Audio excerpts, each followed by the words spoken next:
Hello, friends. I have some unbelievably fabulous information for you today. Yesterday, I did a show about how disease is caused by food, and there is a need to feed.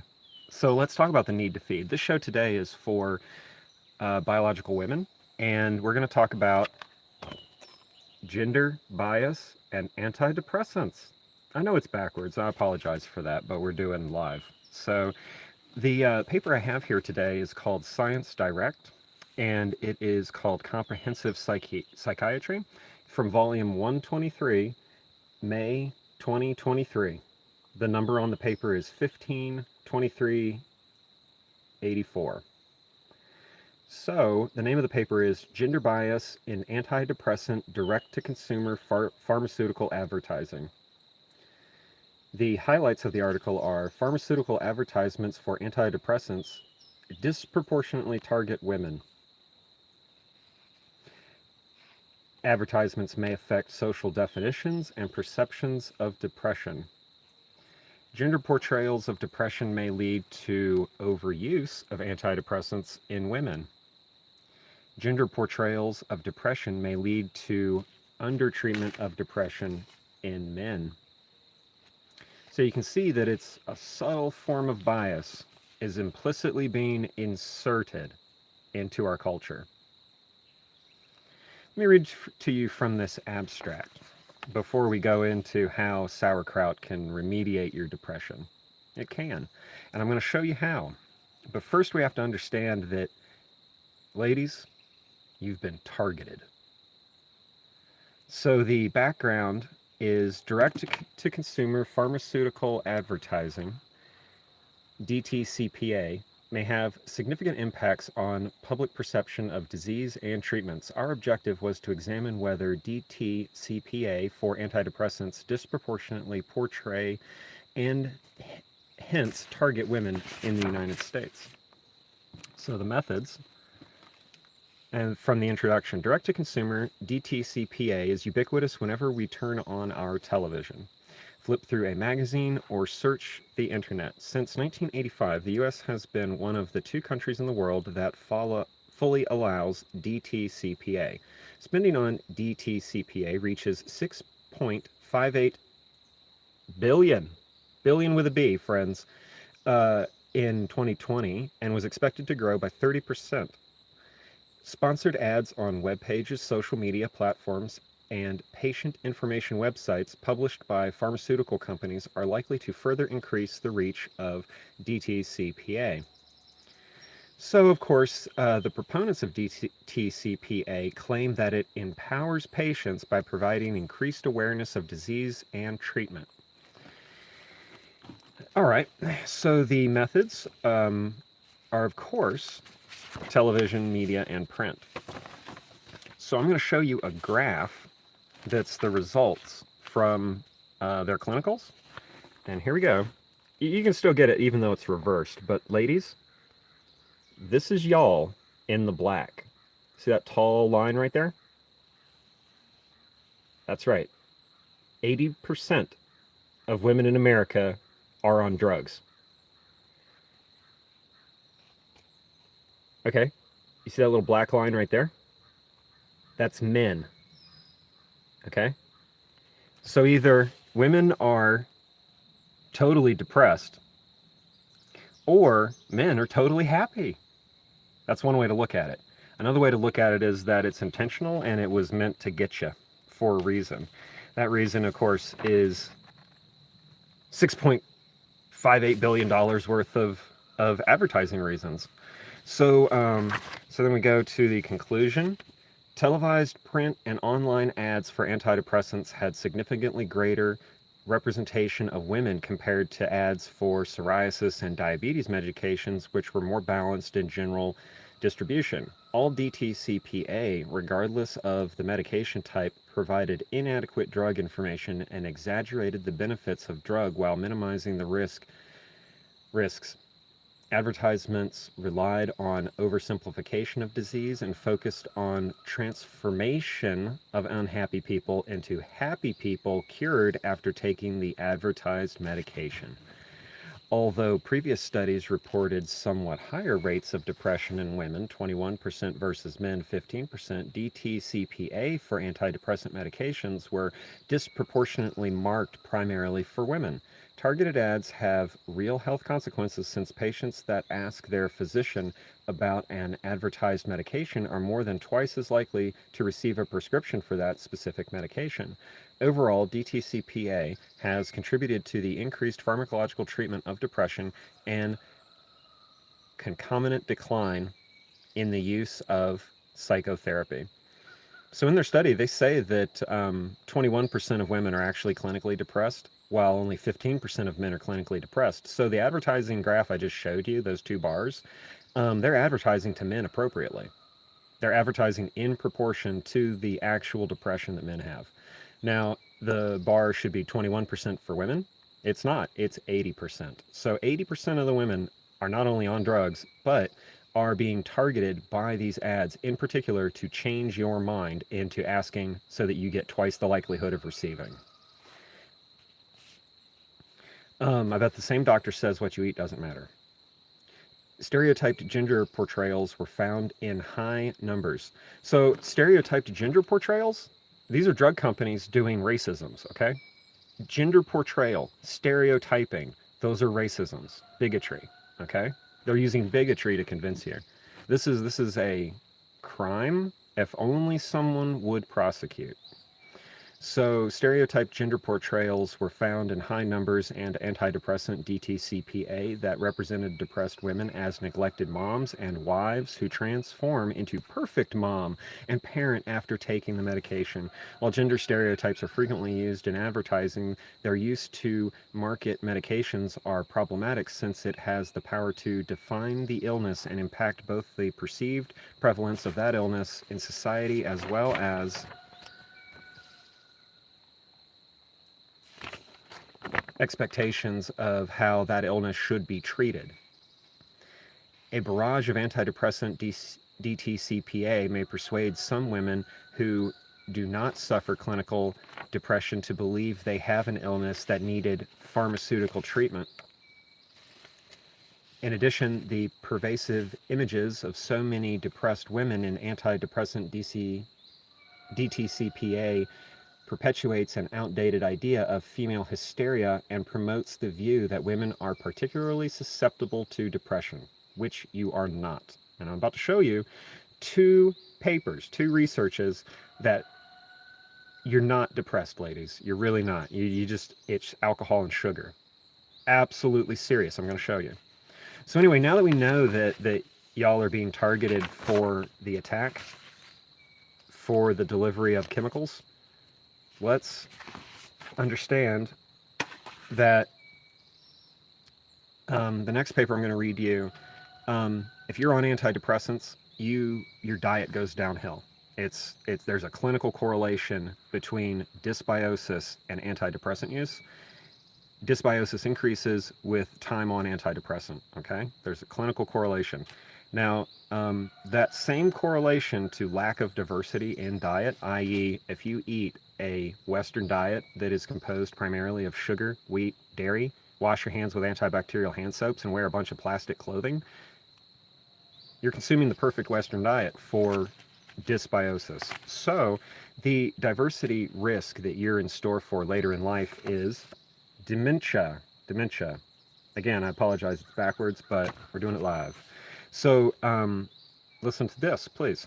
From Science Direct, Clinical Nutrition, Volume 42, Issue 4, April 2023. Wait, that's just like recently. So dietary diversity and risk of late life disabling dementia in middle-aged and older adults. Lack of dietary diversity. So we will skip right to the part that matters because it mentions fermentation as part of the best diet. So the number of older people with cognitive decline and dementia in aging societies is increasing.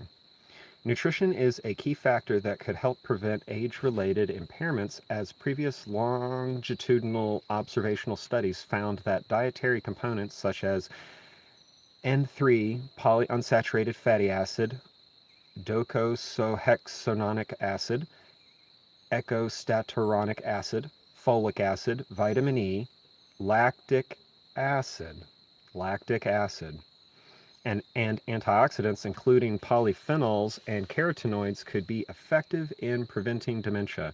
These nutrients are found in large quantities in fish and shellfish, green and yellow vegetables, fermented vegetables, and fruits. Several studies conducted outside Japan have found that so-called Mediterranean diet, which contains an abundance of these foods, is effective in preventing cognitive decline. Other representative dietary patterns that adhere to the dietary approaches to stop hypertension, as our car goes by. Sorry, y'all. Momentary delay. That one's called DASH. That diet's called DASH. And Mediterranean DASH intervention for neurodegenerative delay diet were linked to decreased risk of Alzheimer's disease or a slower decline of cognitive performance. However, the Japanese diet is unique in the world, with the preference for low intake of red meat, specifically saturated fatty acids, and high intake of fish, specifically N3 polyunsaturated fatty acids, plant foods, fermented foods, such as rice and soybeans, natto, and non-sugar sweetened beverages such as green tea. Notably, the quantity of dietary fiber is lesser in the Japanese diet than the Mediterranean. Therefore, whether data derived from a non-Japanese population or in non-Japanese context are applicable to Japanese people remains unknown. So that's profound. That is profound information, because they take a Mediterranean population and a Japanese population and show the perfect diet. They even have the clinicals for the outcomes of their test subjects, which is super important because it shows you the ratios by which you should copy.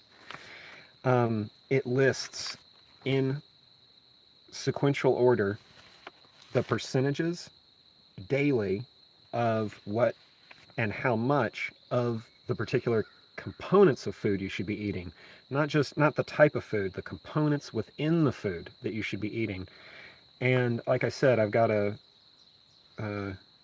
video about a diet coming up, and it's a hybrid diet between all of these things. But what's really fascinating about that diet is that it can be applied to any environment and any location on Earth with the food that's in that environment, which is the way we're supposed to live and eat anyway.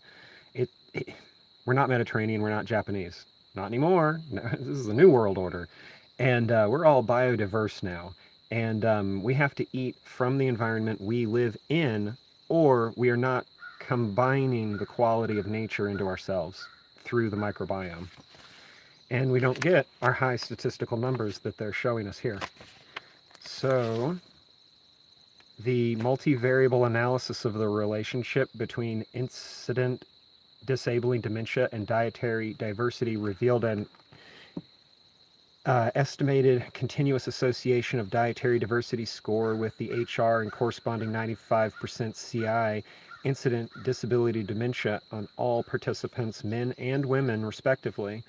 So this diet works for men and women. So the idea here is that eat a Japanese diet, eat a Mediterranean diet, but you have to hybridize it to your local environment to get the maximum results. But this is fresh off the presses, hot information that was only released in April, and it says for facts that you need to include a diverse, rich diet to avoid late-stage dementia.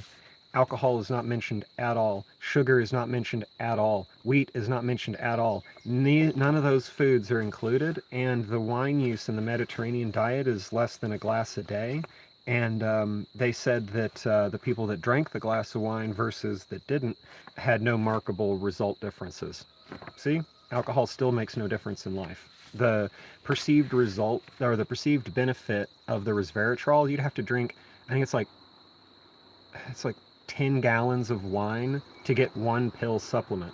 So there is no benefit in the alcohol. So sugar, alcohol, wheat, and dairy um, are detrimental to the dementia diet. So um, there's a correlation there with depression, you see, because depression is associated with encephalopathy and stroke and dementias. So, you know, part of it is sugar disease. So let's go into that. So this next one here I got is backwards again. But you kind of got to be a little backwards to interpret this information because it's contradictory to what doctor tells you. So alcohol addiction, gut microbiota, and alcoholism treatment. So I'm not going to just read deep into this, but AUD disorder corresponds with long-term depression and late-stage dementia. So what's going on here is that alcohol use increases dementia and depression. This is what the paper's talking about, by 48%. So if you drink or eat sugar, you have a 48% greater chance of succumbing to depression. So if we go back to that first paper and we remember that 21% of women are actually depressed, then you combine the advertisements that make you feel inferior and do woman face on you, and make you to feel like you need to be something else other than you are, which is fine. You are wonderful, and all you need to do is work on yourself and eat some good food, stop eating sugar, wheat, dairy, washing your hands with antibacterial hand soaps, and stop wearing plastic clothing. 90% of your problems dietarily are gone now. So Mediterranean diet, Japanese diet, look into it, and I'll be probably the next KrautCast. I'll have a actual diet that I would eat, that I would recommend. But anyway, the significance of AUD, where was it? I got it highlighted.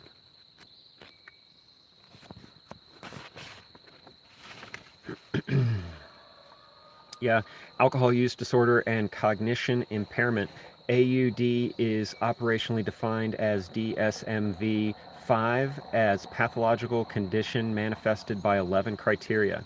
Most individuals begin to drink alcohol for euphoric feelings or recreational use.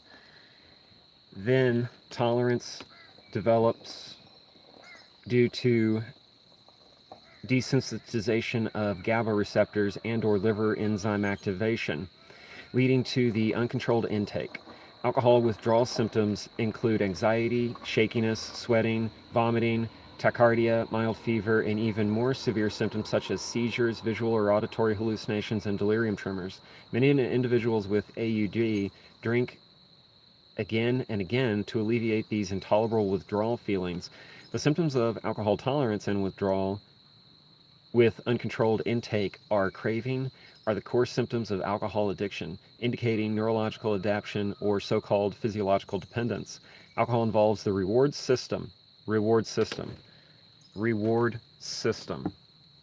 Kind of like the reward system they're modifying in your mind every time you watch the TV when they're targeting you with the woman face. So, dopamine neurons in the mesolimbic system. The primary effect of alcohol are to the N-methyl D-aspartic acid NMDA receptors and to facilitate GABA receptors. Individuals with AUD experience behavioral changes that indicate their cognitive function impairment, dementia, the symptoms of depression that you need a medicine for, friend. See, it's coming from something that, alcoholism is real. It is real. And the last KrautCasts were about that. But we're moving on now to conditions that affect people. Alcohol affects everyone. And it will affect you at some point in your life, whether you're an alcoholic or not. And we're moving on to the depression, and we're making the association that if you drink any amount of alcohol, you have a 48% risk chance for being misdiagnosed with depression. Okay, so 21% of women are actually depressed. The other 59% are clinically misdiagnosed. So the doctors are committing an actual type of crime. It's called accidental misuse. So there might be a settlement court that comes out of the over prescription of antidepressants. So women, if you feel like you've been over prescribed by your doctor, you get in touch with someone, because this is a potential lawsuit, because this paper, the first one I showed you, is it an admissible evidence? I mean, it's an admissible evidence. You've been targeted. And I think that's the kind of content that is most helpful for y'all, is to see how food certifications, licensings, registrations, regulation isn't really protecting you. It's making it easier to target you, actually. So anyway, getting back to the GABA receptors, involves the reward system. The and these changes may continue even after someone has stopped drinking. See, it can continue to give you a misdiagnosis even when you're done drinking. So even worse, individuals with AUD are at a higher risk for Wernicke encephalopathy and alcoholic Korsakoff syndrome, also called Wernicke-Korsakoff syndrome, which is caused by thiamine vitamin B deficiency, which can be helped with sauerkraut, which is high in vitamin Bs. Soluble vitamin B at that, which is a mono form of it. It's not in its oil form. So so the syndrome includes forgetting quickly, like dementia, difficulty learning, like dementia, prominent amnesia, like dementia, also known as alcohol-induced amnesiatic confabulatory dementia. I don't have the one on sugar with me, but I could read the paper on sugar where it gives you dementia, confabulatory encephalopathy, all those things. So the point is, friend, that ladies, if you're consuming alcohol and sugar, you have a 59% chance of being targeted by the television and by your doctor to take antidepressant drugs. So if you're on antidepressants and you consume sugar and wheat and dairy and those other things I mentioned, then it's something for you to think about.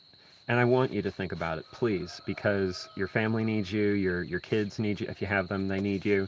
And we need you. Please.